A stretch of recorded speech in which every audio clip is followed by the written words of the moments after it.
Hello, spoon feeders. Welcome to another episode of Spoon Fed Truth, a podcast about the chaos we did not sign up for, but here we are. Yeah. I am your host, Vicky, and I am joined by my silent co-host, silent but deadly co-host, Paulie. Yep. Say hello to the people. Very good. I also am joined by my other not-so-silent co-hosts, Emma and Damien. Say hello to the people. Schmagegi. What? What the hell was that? It sounds like That's your spaghetti. catchphrase. My catchphrase. Schmagegi, yeah. Can you just say it again? Schmagegi. So now you're going to steal my word. What does it actually mean? It means whatever you want it to mean. It's a made-up word. Okay. Ask me what it means. Okay, Damien, tell me what it means. Schmagegi. Nothing is in the mafia. Okay. Sopranos. This is the podcast for Sopranos. We listen to your feedback and we understand that some people have noticed that we do make fun of Damien. So we're taking your feedback on board and we're not listening to you because this is who we are. It's never Damien ending. is an easy target. It's all right. I'll fight back. So he says. Yeah, okay. Okay, Damien. Anywho, today's topic is actually a 6-part series on the topic about the people who help us make it through each day. The support workers. Not you guys. The Holy Grail. The good ones. So we're talking about the good, the challenging, the ones who become like family, and the ones who remind you why boundaries are important. And I do have a couple of stories to share on that. So, So let us begin with what is a support worker? Emma, Damien? Yes, so a support worker is me. No way. Right It's answer. Oh my you were God, here you're just- so funny. I thought you were here. True. No, support All right, no, worker. that's perfect. Okay, next question. Yeah, next. Moving on. No, I'm kidding. You asking me now? Damien, well, I think if you've got a better answer than that, What is a support worker? yeah, what is it? What is it to you? A support It's not him. A support worker is a jack of all trades who happens to sometimes do clinical work. A support worker is a support worker is somebody who comes in to facilitate a person's care and also help them improve their quality of life while improving whatever objectives they may have for their own personal life. Such as? Well, such as if they have goals to move a bit better, have goals to improve their cognition, or anything in regards to moving their life forward. I think a support worker is somebody who helps facilitate that, both mentally, physically, sometimes spiritually, socially. Sometimes sexually. Am I No allowed comment. to say that on the podcast? Sometimes you have to facilitate it. I mean, there'd be people out there who Do you know that sounds like a joke, but it's also like it's actually true. Yeah, Yeah. it's true. because people still have needs, and we have a job to do. That sounds a lot don't worse. know Okay, what kind of job you're wait. Paulie, do you Can we- want to Can we put the chime brake? in on this? Hold on, pump the brakes. Okay, so We're actually just stay with us here, okay? It's not Damien's looking for a it's new not what you job, think it new is. career path? It's just sometimes Magic man. some people need to do what they need to do, and Damien's happen to offering be- his services. no. You can check him out That's- on the. So that's what a support Highly worker is to illegal, you. guys. Highly illegal. Highly legal. I said illegal. It just means, sometimes you may have to be there to facilitate a safe space for that individual. That's all I'm going to say. Anyway. Oh, good one. Very politically correct. Sorry. This is hot tea, all right? This is a weapon. You're So you gotta chill out. our witnesses. We're going So's to be your burnt. employment. Yeah. Burnt to death. Okay, Emma, do you want to Do you have anything further to say on the matter? I guess we give or support like our clients' independence as well. Yep. Yeah, so help them live a normal life as much as possible And how do you do that? by supporting their goals, by giving them choices like that they get to make themselves, Yeah. that sort of thing, So right? it could be things like it's not just limited to personal care, although that No. is a very common one. It could also be, like you said, mobility. Yeah. Not necessarily they have a hoist like Paul, but it could be different ways of supporting their independence with moving around. Access to community, so they could Yeah. need someone to take them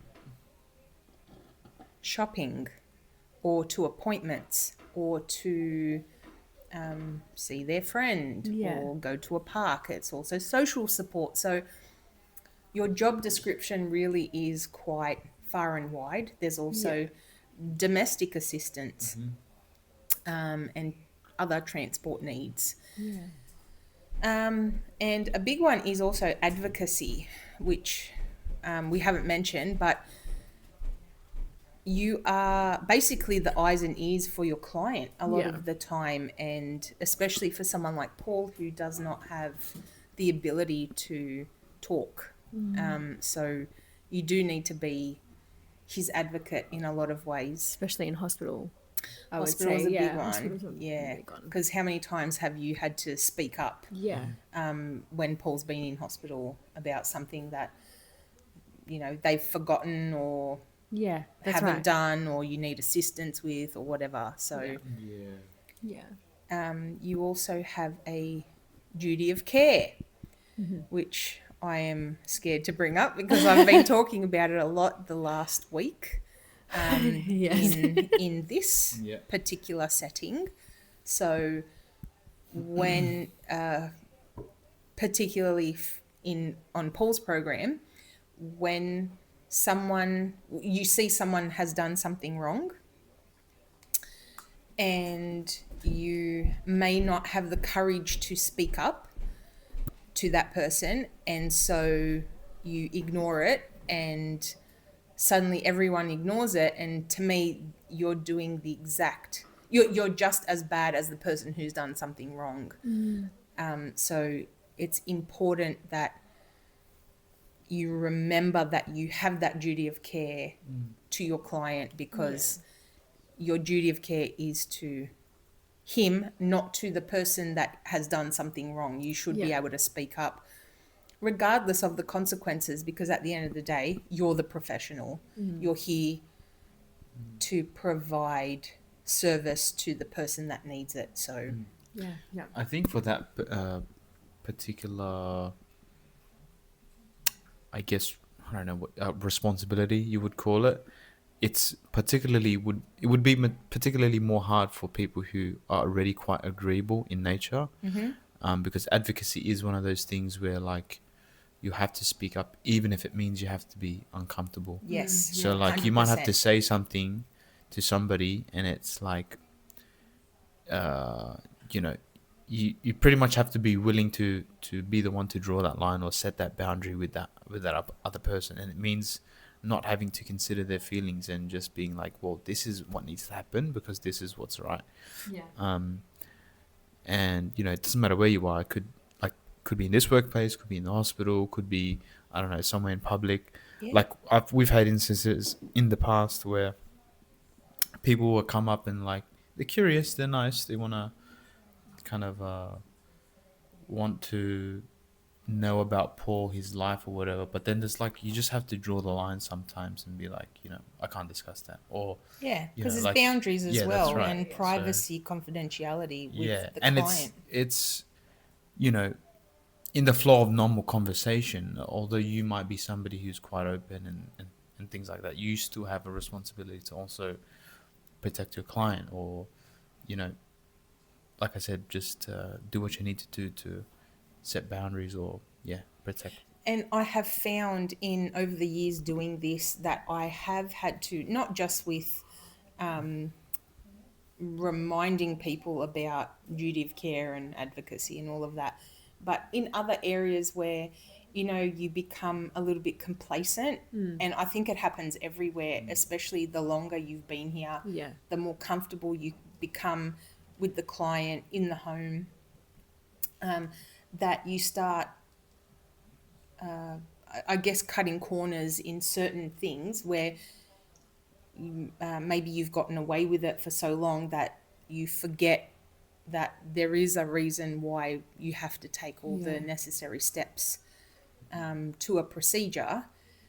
Complacency is something that has happened a lot over the years with various staff, and I'm in a unique situation because as the wife slash carer, I'm also at home Yeah. to keep an eye on things. So I look at it as sometimes when I notice things, I need to give the whole team a bit of a shake up, as you guys know, Yeah. because I will leave scathing notes in the communication book. It works. And sometimes it's to target one person, Yeah. as in recent events. I know I have to target one person, but in actual fact, everyone was at fault for not speaking up about it sooner. And although I always do it tactfully, I think of how I'm going to deal with something strategically that I can get the message to everyone, not just that one person. And so far, it's worked. Yeah, I think it's worked. I don't worry about who I'm going to offend or whatever, because at the end of the day, my job is to look after my husband and my family, I Yeah. guess. So it's not always enough to be very, very nice to people. You have to kind of find that balance between making things harmonious with all the staff, but also making sure that you guys are doing your job. Yeah. So Yeah, that's right. I Yeah. can come across as harsh sometimes in my words when I have to address issues, but sometimes it's necessary Yeah. to get Yeah. the message across. Yeah, I wish I had a bit of that from you as well, because like sometimes I feel like I want to say something, and if I could just remove the fact that I'm considering the other person's feelings, I could just say it. And I wish I had a bit more of that, so that like even like it just transfers in all parts of your life. Like if in my job I get to do my job better, in my relationships it works out better because you know you're quicker to say things when they're needed than when it's too late, and then you just kind of react. Yeah. So slowly I'm learning that as well, where like sometimes the best thing is to take emotions out of it, both yours and the other person, and Yeah. just be willing to say or do the right thing in that scenario. Yeah, but it's hard sometimes. Yeah, it is hard. Can't. Not every situation is going to be the same. And I used to be that agreeable person once upon a time, and I think it also makes a difference that this is my house, my husband, my family. So they are my priority. Yeah, I'm not there's a going right to there. worry. Yeah. But I do always now keep in mind, and also remember that I've been doing this professionally. I've been I was in management for a long time, so I kind of learnt the tricks on how to deal with people, and especially larger groups of people, where one person can break an entire team with a bad attitude or doing the wrong thing, and then you get new people on board, and then they're learning the wrong thing, and so it starts this spiral of everyone's just doing the wrong thing. And in a lot of situations where clients don't have a family member or a loved one who is there all the time to monitor, things can fall off the wagon. And how many times have we had a therapist over the years who have said, wow, your team is so good, we set something in motion and you guys run with it.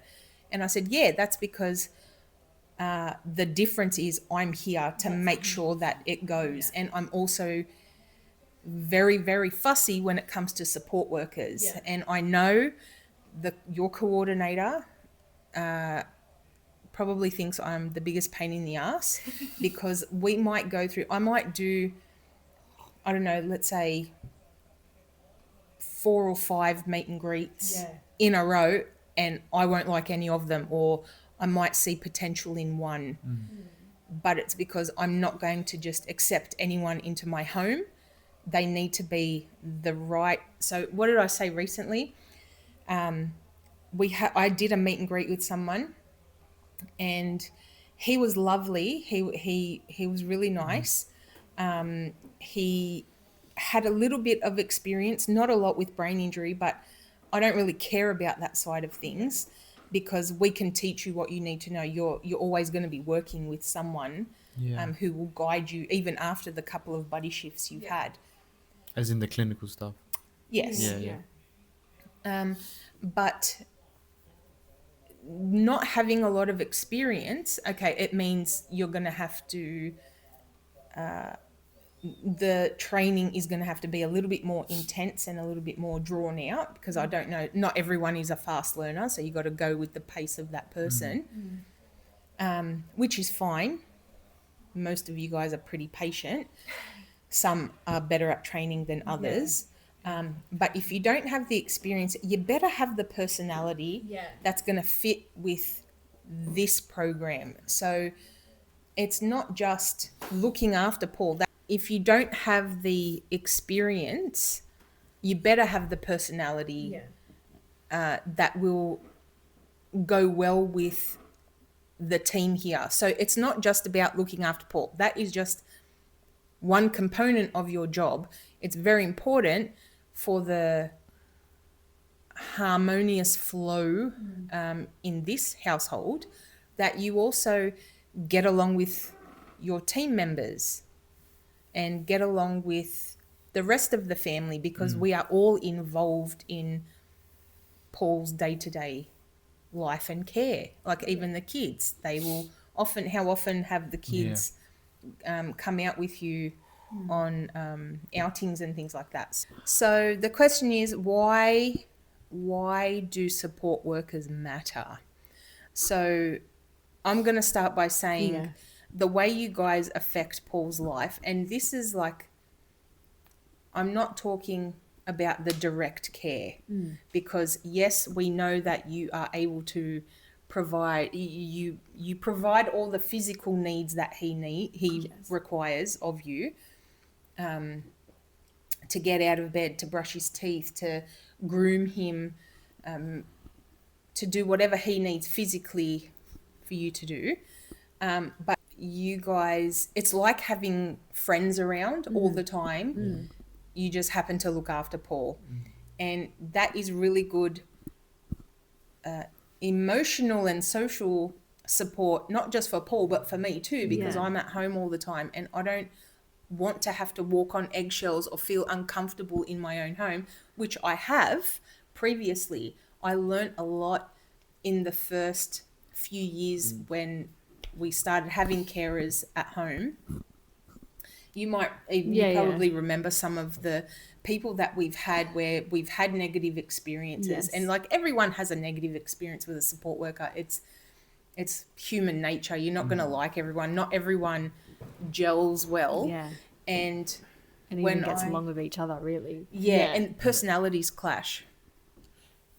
And so just to comment on that as well, because I know there's been times we've had meet and greets, and then with certain people, you know, you've only met them once, and then you'll be like, oh, I don't know how I feel about that person.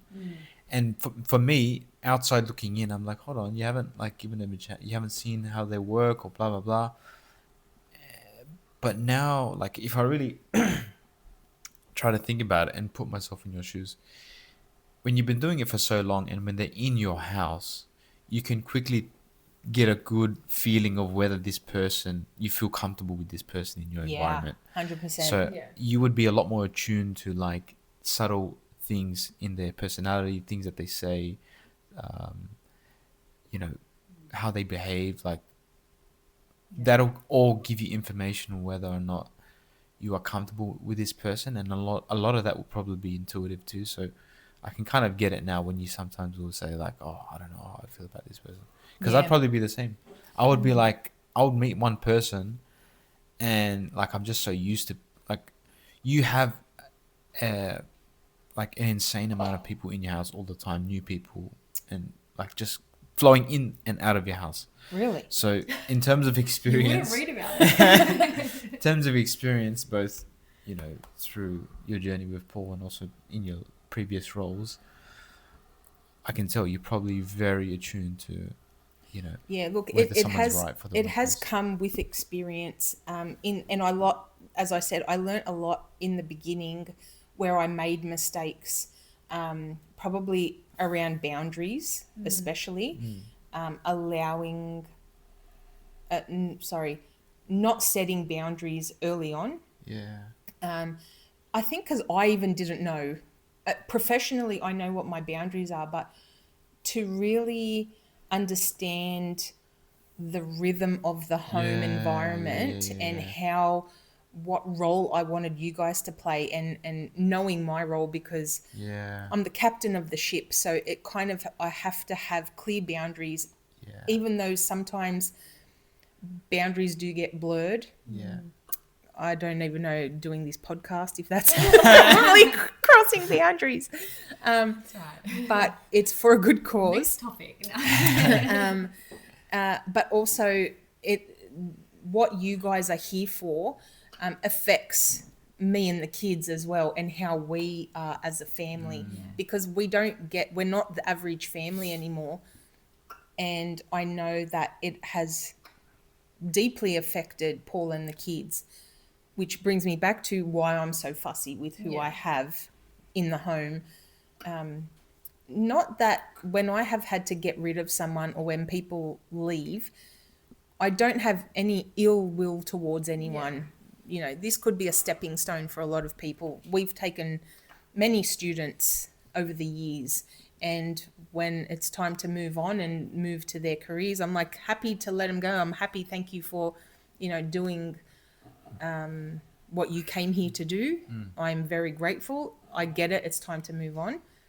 A lot of the time it's sad, and dealing with that is kind of tricky as well. But it's also reminding myself and Paul and the kids that it's all part of the cycle. Like, you guys may not be with us forever, and that's okay, because That's okay. Catch you later. Sorry. what? I was just laughing because Emma made a face like, are you sure about that? I was like, I'm staying. I have a feeling I'm not going to be able to get rid of Emma. Yeah. They're waiting for me to have kids. That backyard's gonna have a granny flat very soon. Move into the spare room. Don't even ask about boundaries. But yeah, so that it's important because you guys are part of our life. So you got to be like fairly decent people to, understand our family balance, what we need as a family, and, incorporate what you guys do as well. Yeah. But also, I wanted to talk about the mix of personalities, because it is, how many on the team at the moment? Maybe 9. No, 10. 10 people. Okay, so Paul has 2 carers 24/7, and there's 3 main shifts where there's 2 people. 3. No. Yeah, we've had some gems, some absolute gems, and there's been a few that we couldn't wait to say goodbye to. Yeah. And trying to do it in a respectful way is sometimes difficult, especially if they haven't done right by someone. And I think because I'm an Aquarian like you, I have no issue ghosting people. So it's a matter of ringing it's a matter of ringing the coordinator and going, don't send that person back. Come collect them. I do not want them in my home. And I think some people were taken by surprise. It's like, well, what did I do wrong? You were just a dickhead. And we don't want you here. Dickhead comes up here. Glowing. But in saying that, I mean, I've dealt with so many different personalities, and I love the fact that, you know, we've got a mix of ethnicities as well, because I have learnt that different cooking skills and tips, Yeah. and yeah, different cuisines that come into our home. Some better than others. But I do have the mixture of personalities. You can see at a minimum of what I want from a support worker in my home is someone who has a lot of empathy. Sorry about that. A lot of empathy at an absolute minimum. And you know how you were saying when we have meet and greets, sometimes now I can just tell. Yeah. I look at little, often subtle nuances, I guess. Recently, when I did a meet and greet, I opened the door. Do you remember to that lady? Yeah. The moment I opened the door, I got hit with she doesn't give me a good vibe. Yeah. And the woman she had barely stepped through the door. Yeah. And I was like, yeah, this is not going to work out. Yeah. And then, Sometimes you can just tell straight off the bat. well, she came in and I was like, oh, are you okay with dogs? Because we have 2 dogs. And she was like, I'm allergic to dogs. I'm like, you didn't read any information about this client, did you? Because it clearly says on there that there's 2 dogs and they're inside dogs. Yes. So, yeah. Quickest green meat ever, I think. That one holds the record. Yeah. I've had it does. That was the quickest.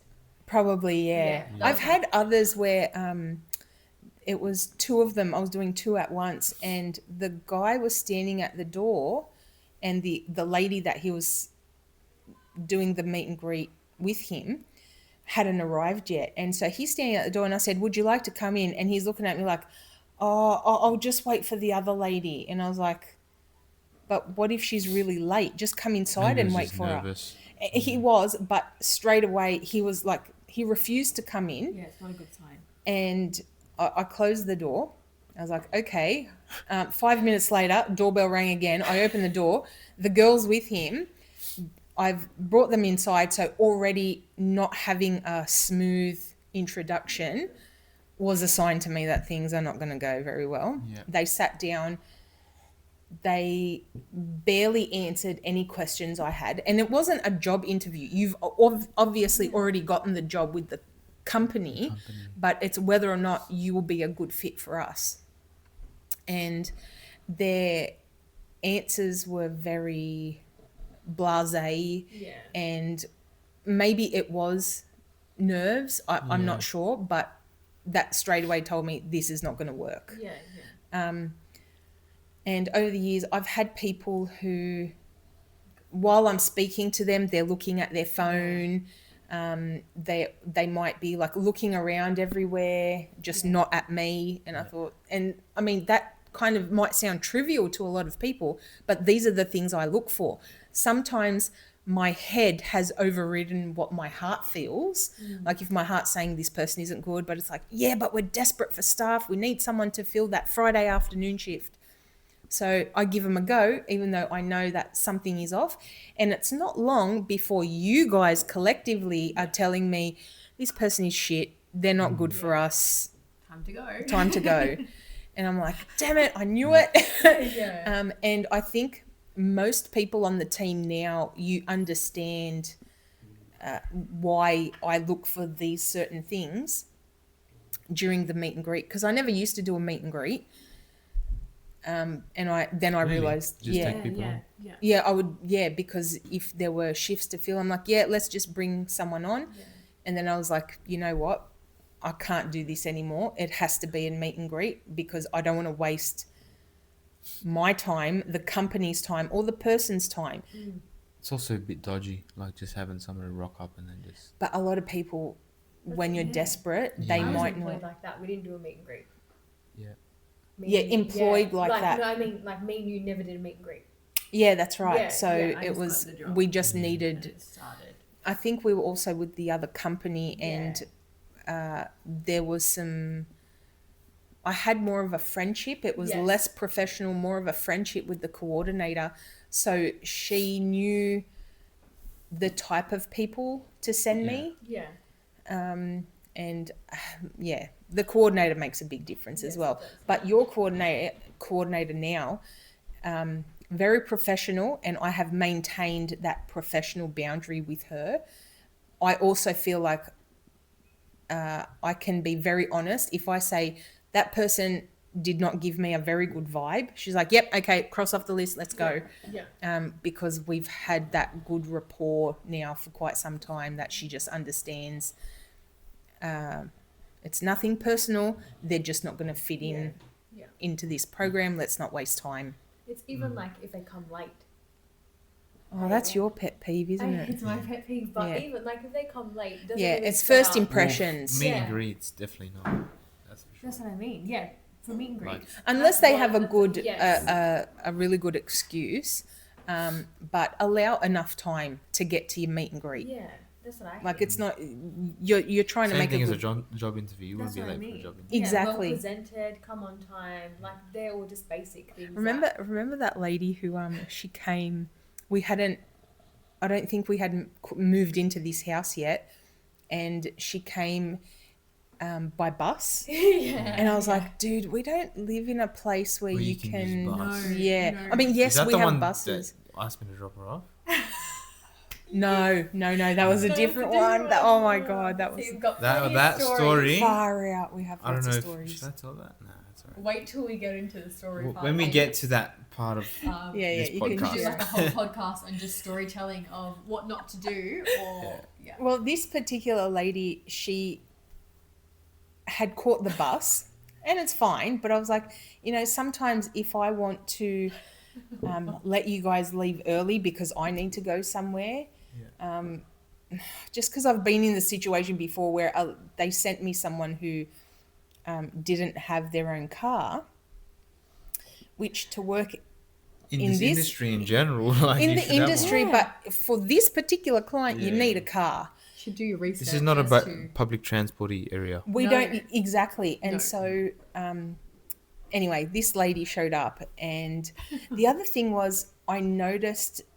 she had a jacket on, and she was constantly like trying to cover up, and it was a bit weird that she was constantly. I don't know if at first I thought she was just nervous and constantly trying to close her jacket up, and then once conversation flowed and she was a bit more comfortable and her jacket opened up, her t-shirt underneath was so stained, and I don't know if I'm just being a judgy bitch, but it was a meet and greet. You would not show up like that to a job interview. Yeah. And Maybe that's why she was trying to cover it. Yeah, 100%. It would Yeah. have been like she's trying to be like, oh, but then cover it properly. zip your jacket up. Like if you are disheveled, unkempt, looking like you can't at least show up to a meet and greet cleanly dressed, well groomed. I'm not saying go and put 10 kilos of makeup on and get your hair done and nails done. That's not what I Just wear a mean. clean shirt. Just first impressions Hygiene make is a important. it makes a big Yeah. impact. So How did I come dressed? Do you remember that? yeah, because I'm going to remember what you were Oh, dressed like 3 years ago. I I'll can't tell even remember what you were wearing yesterday. Had hair. Oh, had you hair. did I have did too, yeah. hair. I He did had too. hair. Oh, we should show a picture of Yeah, I that. think I've got I don't- I've do got we the have perfect photos? picture. Yeah, No, we'll not find photos. Not that one. The one with the flowers when he was a bridesmaid. Yeah, we'll show that that's one. That's the one. Oh, I Damien. would wink, but I can't. So. But I did want to share a particular story, a good feeling story, not just negative ones. Yeah, no, we've talked about that concept. But something that a support worker did. She's not with us anymore. Like she's not even in the country anymore. Yeah, we're sad about that. She was absolutely beautiful, and there was one day where she was doing hand exercises with Paul, and she was trying to get Paul to move his thumb, because Paul used to, once upon a time, for yes he would do a thumbs up, and for no it was a thumb wiggle like that, side to side. but for a long time, Paul hadn't been able to move his hands because he was constantly sick, constantly infections. UTIs have been a long-standing issue with Paul. And so hand movement exercises weren't getting done. And this was the first time in a long time that, Paul had a proper hand exercise session, and she was on her own. And I heard her cry out like, "Oh my God, Paul, oh my God." And she was like getting really excited. I've gone in there and she just had like tears running down her face. And I said, "Oh my God, what happened?" She said, Paul moved his thumb like such a huge movement. And she said, "Oh my God, I'm just so happy. I'm so happy it happened to me." And then I got emotional, not because Paul moved his hand, but because she was getting emotional. And I thought, that's why I love you, man, because you really have the heart for this job. Yes. Like seeing Paul achieve something he hasn't been able to do for a long time was making her so emotional that it affected me as well. Yeah. So Yeah, it's nice. I've never forgotten that. And if she is watching, thank you, because you You know who you are. you know who you are, Gracie Lou. Yeah. That was a really good feel good moment for me, seeing how it affected her. And I know you're the same, because things that you do, you are We're very excited one about. of Paul's biggest cheerleaders. Yes. I'm like the ringleader that like holds the sign that says "Go Paulie." That is me. Yeah, in your leotard. That's right. Yeah. But also, This is why I'm Damien, we employed. won't leave you You're right. isolated from all of these kind words. I also see how the effort you put into The therapies and that sort of thing. whatever. You're a good support Moving worker. on. You're a good support worker, mate. Yeah, you're all right. Yeah. No, you do put a lot of work into Paul's speech therapies, especially how you've come up with all those fun and games, and you made me buy that spinning wheel. Cost a fortune. No. Yeah, which we'll put a picture of so you can see what we're talking about. Just to give Paul different choices and a bit of fun. And then you played that stupid song that goes Carney with it. song. The Carney song. What's the song? It's like a game show. Yeah, the game show song. Yeah. Carney song, like when you go to carnival. No, how does it go?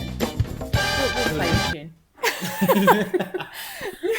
So yes, we have good support workers. We also have Shit ones. No. ones who challenge my mental health. Test our patience. I don't know. I think I've told you the story of this lady who came. This was in the early days. So Paul had, I think he was actually on weekend leave from rehab, and this lady came, a support worker, and I had just finished, I was in the kitchen and I had just finished making the girls' lunch. So I had made them a sandwich and I left the bread on the bench. Do you know this story? Yeah. We actually think just I've heard this discussed before. this just the Okay. other day. Okay. So she came, she had a packet of 2-minute noodles when she arrived, and we were sitting outside. And she goes, is it okay if I just make myself some noodles? I'm like, yeah, go ahead. We're just sitting out here, so we're just chilling. So she's gone inside, and she's come out with her bowl of noodles and a sandwich. And I'm looking at her, I'm like, I don't remember you coming in with bread. But then I thought, it was probably just me. I'm not going to make a big deal about it. It's just bread. So I forgot about it. And then maybe a week later, maybe a bit longer, she was doing night shift. Now, I remember this clearly because my fridge was completely empty, right? I hadn't done a shop, and not like my fridge is now because it's chock-a-block now, but my fridge was absolutely empty. So there was nothing on shelves except for a block of cheese. You know those gourmet cheeses where it kind of, there's 3 in one packet, right? I had one of those. Now, Paul's auntie and cousin were coming over, and usually I like to do a bit of a charcuterie board with some fancy cheese and meat and deli stuff. Yeah, she goes all out. And that's all I had. I had bloody cheese. So I was planning on doing a shop, like a big shop the next day. Anyway, the cheese was unopened. And the next morning I came downstairs, opened the fridge, just do a last check. And I need to buy a lot of crap. And I noticed that the cheese had been opened, a chunk taken out of it. And then... big chunk? It was a pretty decent chunk, yeah. And then not even wrapped or anything. It was just like left open to dry out. And okay, my kids wouldn't have gone. They were little, so they wouldn't have gone into the fridge to help themselves. So I asked Mum. My mum and my brother were living with us. We were living with them. And Mum came down and I go, Mum, did you take a chunk of my cheese? And Mum, like blows my head off. She's like, I don't need your cheese. Well, I've got my own cheese. I'm like, oh, settle down, lady. Far out. I'm like, I know she's got her own cheese. Like her fridge was bloody full. And then my brother comes down and I said, gently, I had to ask, didn't want to poke the bear, but I was like, did you happen to take a chunk of my cheese? Oh, what the fuck would I want your cheese for? Like, I know. I just had to ask. Okay.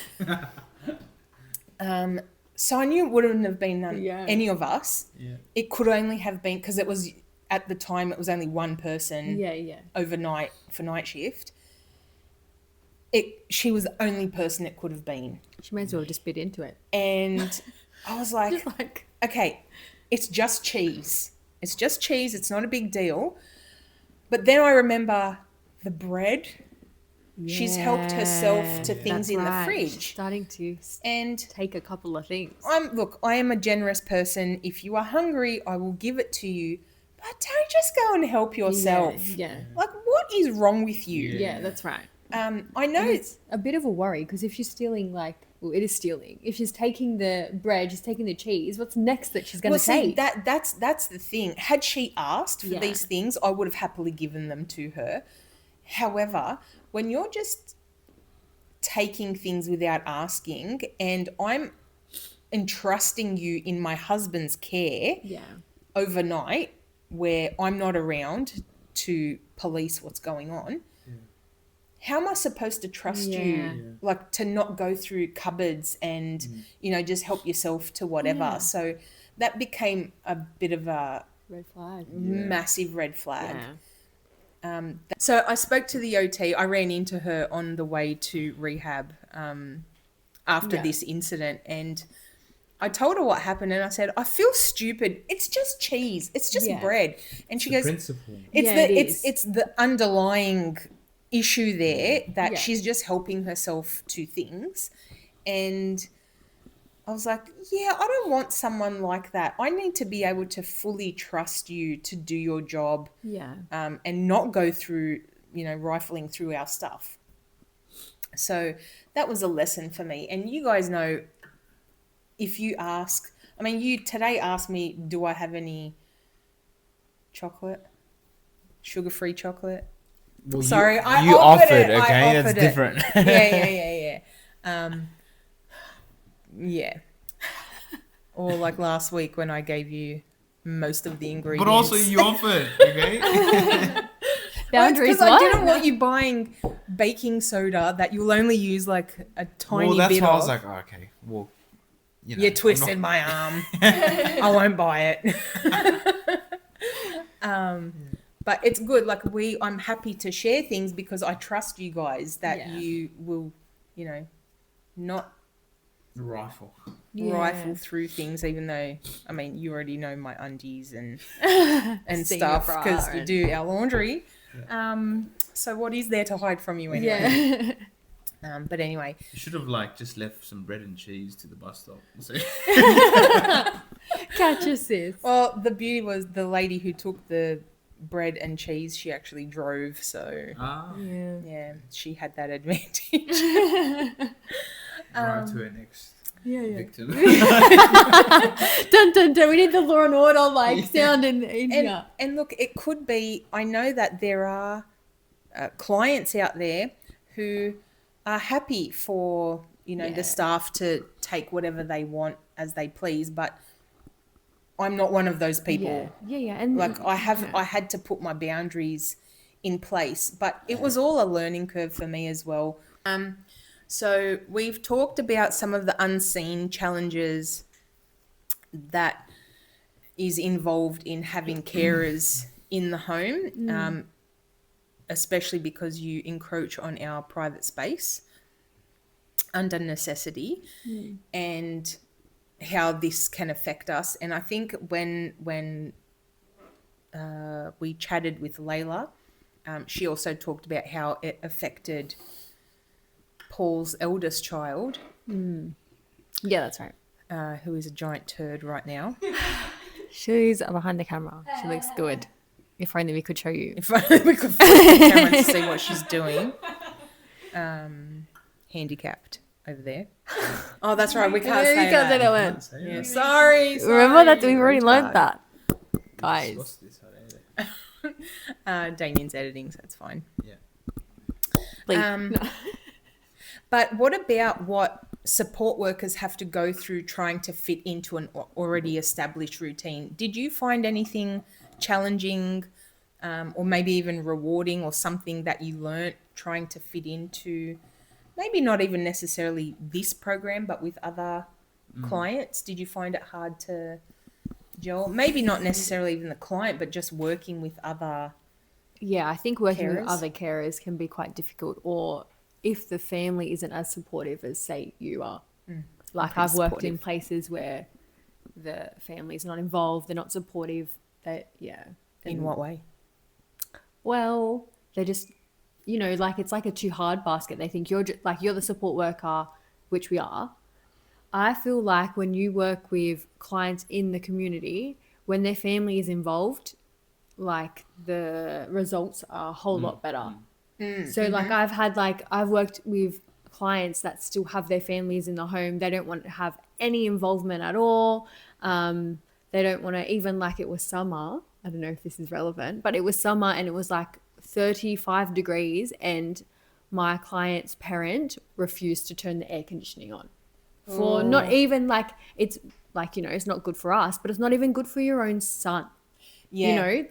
Just not really working with us in that aspect. Or the same client had a peg and he no longer wanted his peg, so he literally looked at me and just ripped it out. And having to make that call and being like, oh, your son doesn't want his peg, he's ripped it out, we have to go to the hospital.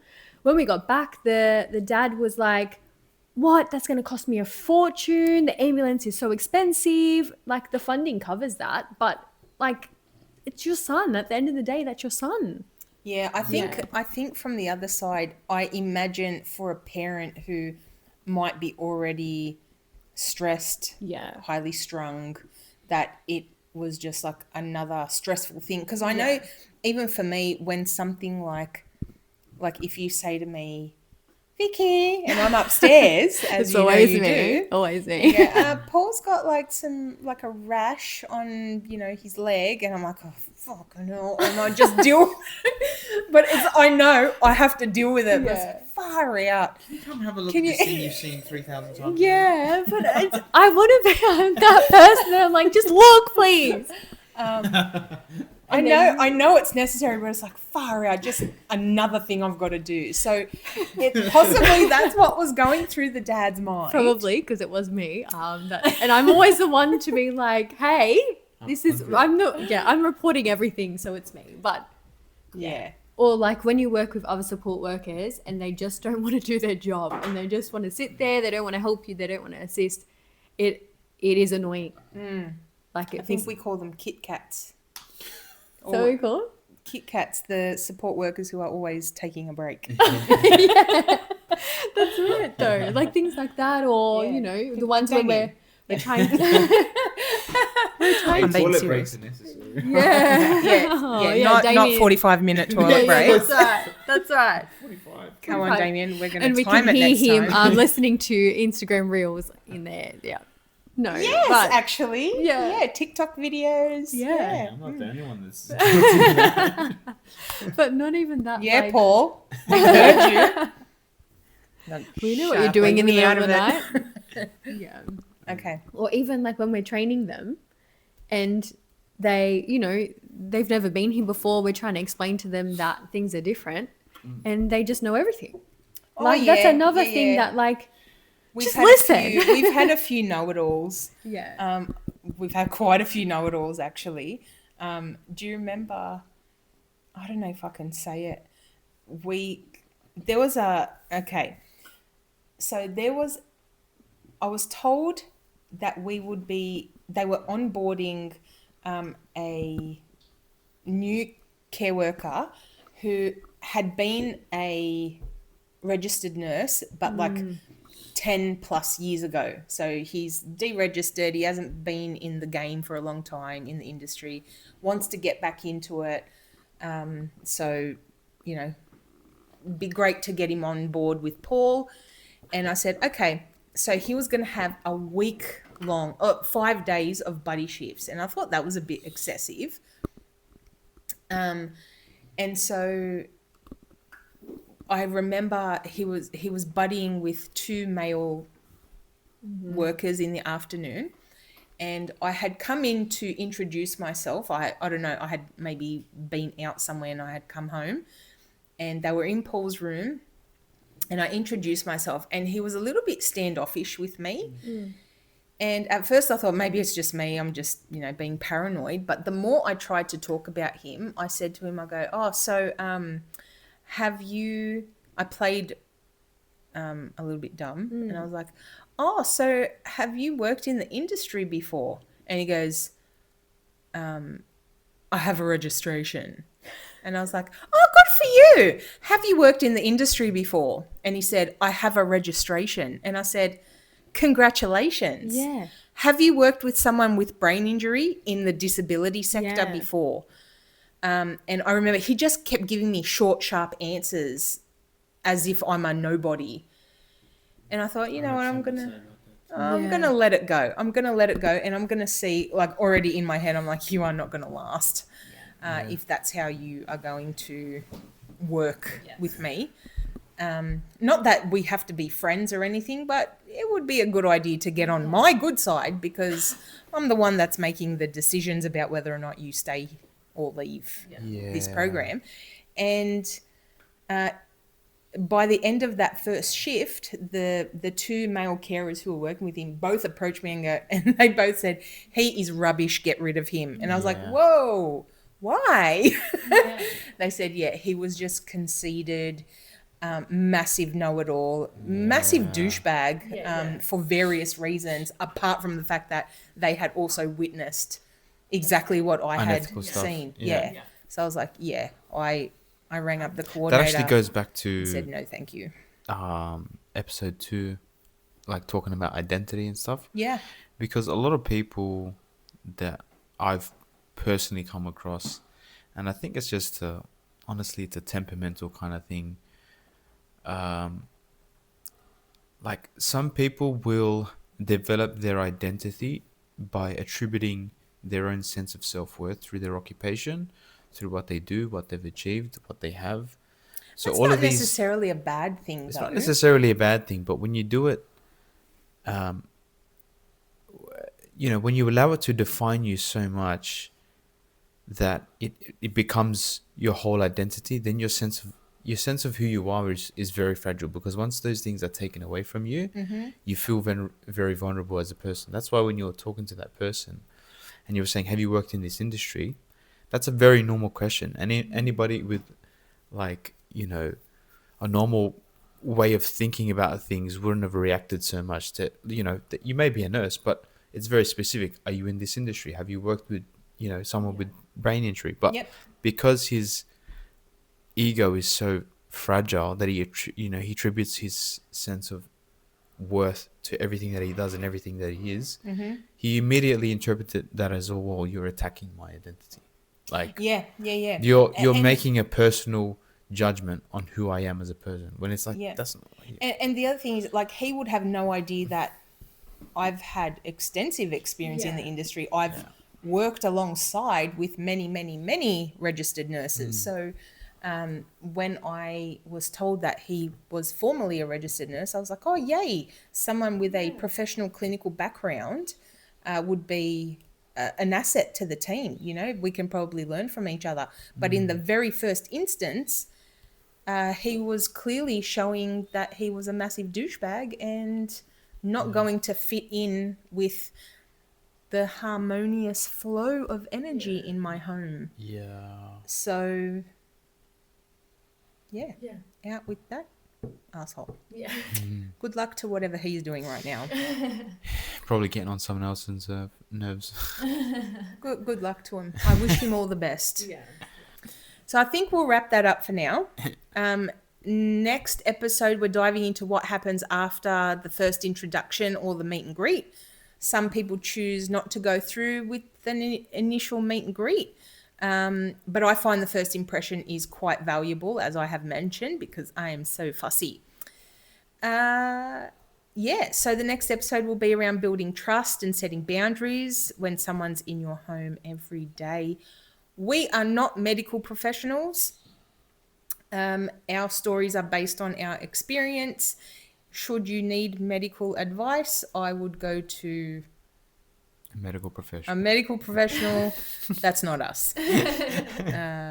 So thank you again for listening. Don't forget to subscribe and like and comment. And if you have a burning question for any of us here, or you would just like to provide some constructive feedback,